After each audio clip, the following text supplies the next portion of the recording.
하시겠습니다. 예, 수원시 장안구 출신 국민의당 이찬열입니다. 수고가 많으십니다. 저는 홍보장님께서 지명이 됐다고 그래서 이찬원 이번에는- 의원님, 저 마이크 좀 가까이 하고 해주시죠. 이번에는 제대로 좀 장관 후보자를 청와대에서 보내시는구나 이렇게 생각을 했습니다. 뭐 제가 평소에 같이 국회의원 활동을 하면서도 참 대단히 훌륭하신 분이다 이렇게 생각을 했는데 뭐 그 근본에는 저는 변함이 없습니다. 그렇지만 이제 재산이 뭐 이렇게 많이 재산이 총 그럼 얼마입니까 지금? 이번에 신고한 액수를 말씀하시는 겁니다. 아니 그냥 생각나는 대로 얘기해 보세요. 그거 뭐 정확히 맞겠습니까? 그거? 네, 50여억 되는 걸로 알고 있습니다. 그 50여억을 그렇게 많은 재산을 어떻게 다 모으신 거예요? 제가 봤을 때는 뭐 이렇게 얘기해도 될지 모르겠지만은 우리 후보자님은 돈이 하도 많아갖고 주체를 못하는 그런 느낌을 받습니다. 저도 뭐 서민의 한 사람이지만은 모든 국민들이 지금 아니 홍종학 중소벤처기업부 장관 후보자는 얼마나 재산이 많길래 14살 된 딸까지 거론이 되면서 재산이 들어가 있느냐고 이렇게 다들 생각을 하고 있어요. 그리고 지금 뭐 따님이나 배우자나 여기에 대해서 자료가 안 나온다는데 저는 충분히 안 나올 수 있다고 상식적으로 생각을 합니다. 왜? 아니 2억을 빌려주고 딸한테 이자를 받는다고 그러는데 14살 중학교 다니는 딸한테 통장 맡기고 도장 맡깁니까? 그럼 이자 날짜 오면은 따님한테 학교에서 빨리 조퇴고 와서 은행 가서 돈 찾아다 엄마한테 가져와라. 이거 아니지 않습니까? 모든 걸 다 지금 엄마가 엄마 통장, 따님 통장 같이 들고 있으면서 이쪽에다 옮길 이유가 전혀 필요성을 못 느꼈을 거 아닙니까? 예를 들어서 우리 홍 후보장님께서 장관을 할 계획을 알고 계셨다면 장관이 될 거다라고 생각을 했다면 그것까지도 완벽하게 하셨겠지. 그런 거에 대해서 저는 국민들 수준에 맞게 솔직해야 된다고 봅니다. 분명히 한번 여기서 더 질문하겠습니다. 따님이 엄마 통장으로 매달 이자를 이체를 시켰습니까? 아니면 1년에 한 번 이체를 시켰습니까? 네, 존경하는 이찬열 의원님 그 지적에 지금 감사드리고요. 지금 이것은 회계법인에서 이렇게 처리하는 게 좋겠다고 얘기를 해서 그러니까 처리를 한 그게 거고요. 회계 후보자님 이제 여당 의원님들 질문을 잘 들으셔야 돼요. 지금 법을 위반했다, 뭐를 잘못했다 그래갖고 우리 후보자를 질문하고 그러는 게 아니지 않습니까? 정말 우리 후보자가 국민을 위해서 국민의 눈높이에서 국민을 위해서 일을 할 수 있는 사람이냐 없는 사람이냐 그건 법을 지키고 안 지키고는 두 번째 문제다 이거예요. 얼마나 도덕적으로 성실하고 거짓말 없이 살아왔느냐가 좀 가장 큰 덕목이라고 생각을 합니다. 그런데 그걸 자꾸 여당 의원님들도 조심해서 질문을 해 주셔야 될 게 아니 국민들이 압니다 지금. 법에 탈법하고 위법하고 한 거는 없다는 걸로 지금 알고 있어요. 단지 이게 도덕성에 큰 문제점이 있다. 쪼개기. 이건 뭐 지금 국민들이 다 아는 거 아닙니까? 그런 것도 어차피 이렇게 벌어졌는데 솔직하게 사실대로 인정을 하고 그것이 오히려 국민들한테 인정받는데 저는 더 훌륭한 방법이 아닐까. 어차피 이렇게 된 상황에서 여기서 조금 뭐 감춘다고 그게 무슨 뭐 큰 의미가 있겠습니까?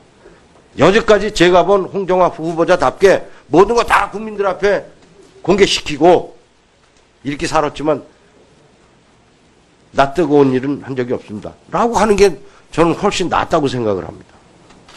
그냥 구차하게 뭐 아니 14살 중학생을 경제활동 주역으로 등단을 시키는 부모들이 어디 있습니까?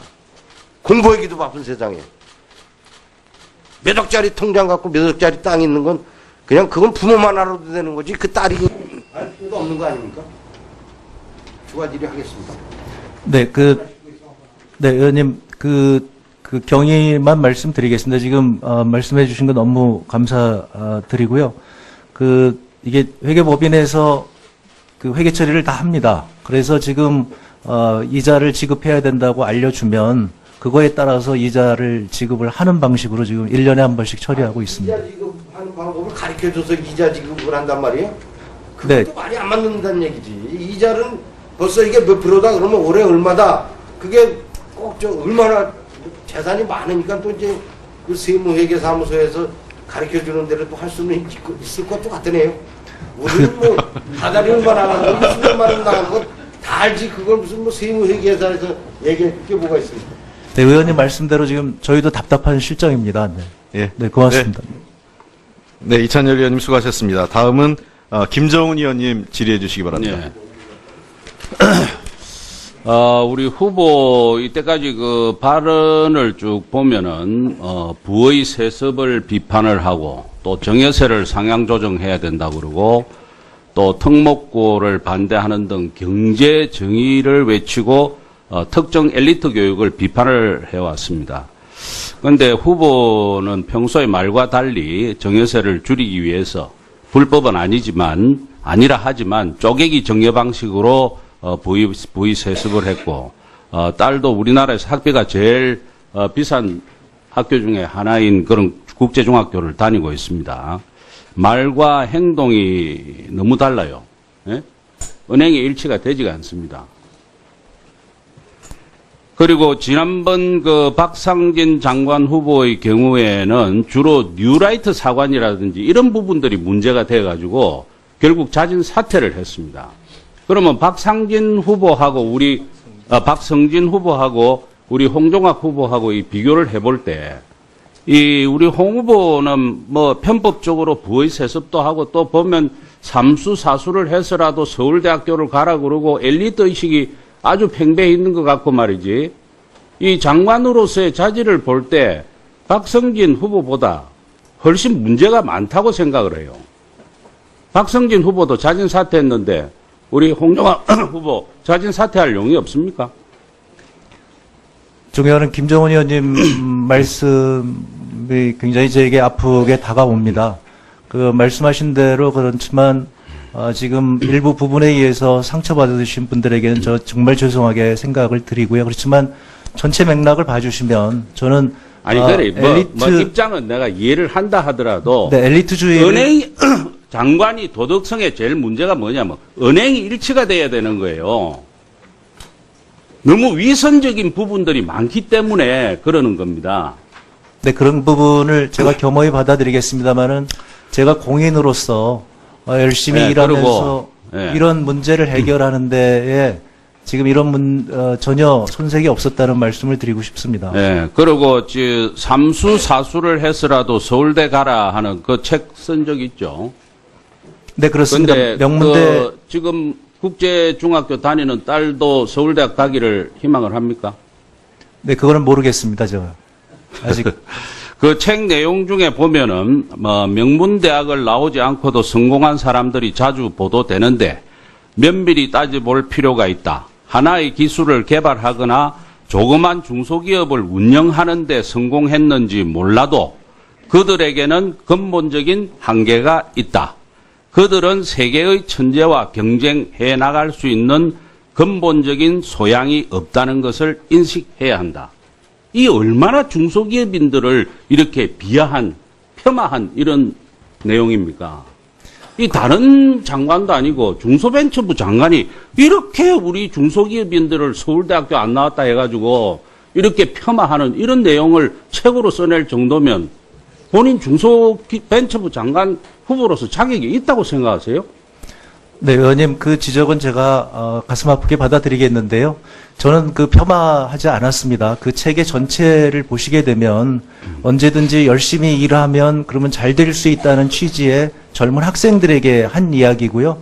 그 책 자체가 명문대 독식주의라고 하는 이 우리나라의 구조적인 문제를 해결하자고 하는 취지가 그 책에 나와 있습니다. 지금 그 일부분만 언론에서 인용을 하기 때문에 지금 말씀하신 그런 부분은 제가 상처가 됐다는 점에 대해서 사과 말씀을 올립니다. 그렇지만 제가 그 전반적으로 아까도 말씀드렸습니다마는 제 평생을 살아오면서 중소기업인을 폄하한 적이 없습니다. 누구보다도 먼저 아니, 이 내용을 보면은, 그, 조그만 중소기업을 운영하는 데는 성공했는지 몰라도 그 사람들한테는 근본적인 한계가 있다는 그게 폄하가 아니고 뭐가 폄하입니까? 이렇게 그 뭐 다른 거는 차치하고, 그 장관으로서 아까 내가 질문 드렸는데 자진 사퇴할 용의가 있습니까? 없습니까? 그것만 답하십시오. 저는 중소기업인들이 열심히 해서 대기업이 돼야 된다고 항상 주장하는 사람입니다. 누구든지 노력하면 그 지역이나 아니, 출신이나 그러니까 관계없이 그 설명을 알겠는데 내 네. 질문에 사퇴할 용의가 있습니까? 없습니까?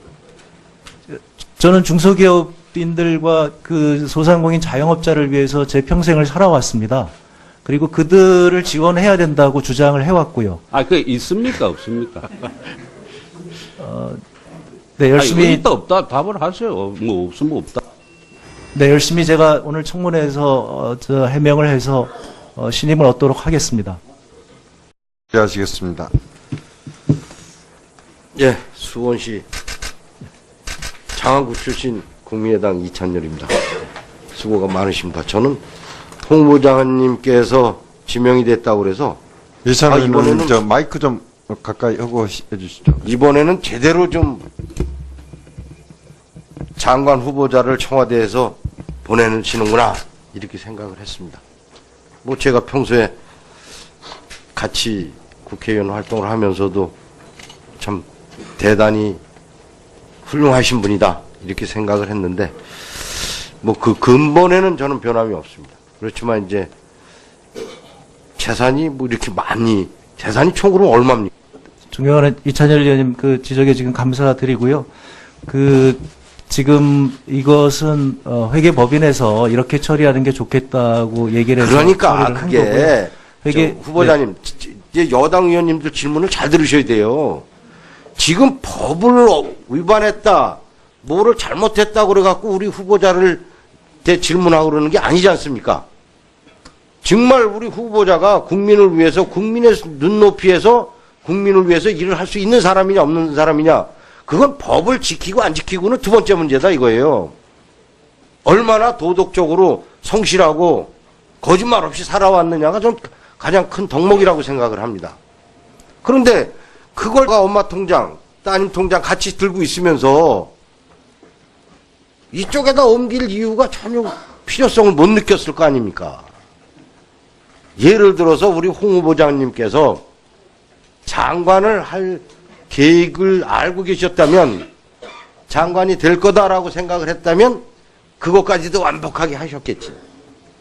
그런 거에 대해서 저는 국민들 수준에 맞게 솔직해야 된다고 봅니다. 분명히 한번 여기서 더 질문하겠습니다.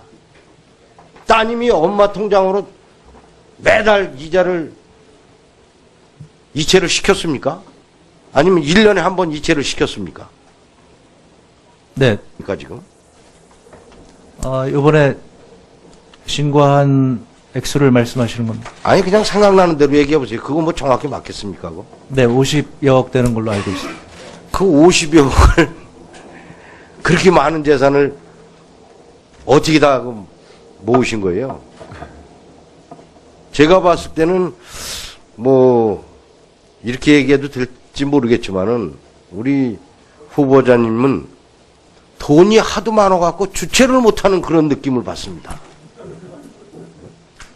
저도 뭐 서민의 한 사람이지만은 모든 국민들이 지금 아니 홍종학 중소벤처기업부 장관 후보자는 얼마나 재산이 많길래 14살 된 딸까지 거론이 되면서 재산이 들어가 있느냐고 이렇게 다들 생각을 하고 있어요. 그리고 지금 뭐 따님이나 배우자나 여기에 대해서 자료가 안 나온다는데 저는 충분히 안 나올 수 있다고 상식적으로 생각을 합니다. 왜?